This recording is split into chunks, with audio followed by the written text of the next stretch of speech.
એલઆઈસીના પદાધિકારીઓ યોગ ગરબા ટ્રેનર ડિમ્પલ લોટવાલાના સથવારે વિવિધ યોગ અને આસનનો લાભ લીધો હતો.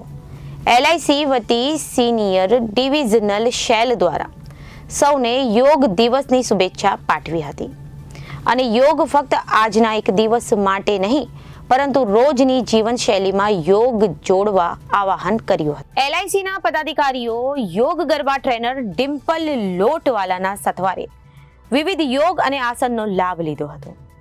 એલઆઈસી વતી સીની ડિવિઝનલ શેલ દ્વારા સૌને યોગ દિવસની શુભેચ્છા પાઠવી હતી અને યોગ ફક્ત આજના એક દિવસ માટે નહીં પરંતુ રોજની જીવનશૈલીમાં યોગ જોડાવા આહ્વાન કર્યું હતું.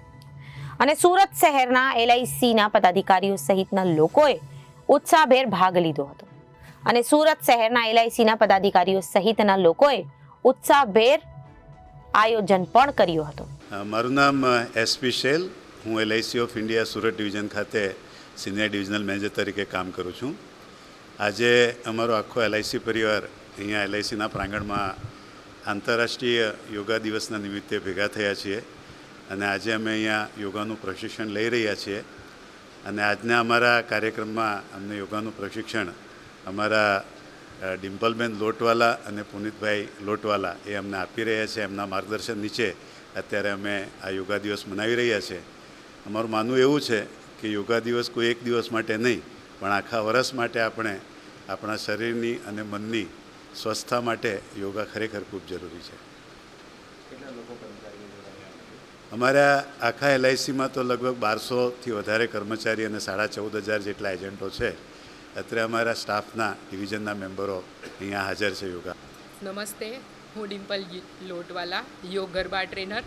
આજે ઇન્ટરનેશનલ યોગા દિવસની ઉજવણી થઈ રહી છે તો જુદી જુદી સ્કૂલ, કોલેજ, કોર્પોરેટ સેક્ટરો બધા યોગા ડેની ઉજવણી કરી રહ્યા છે.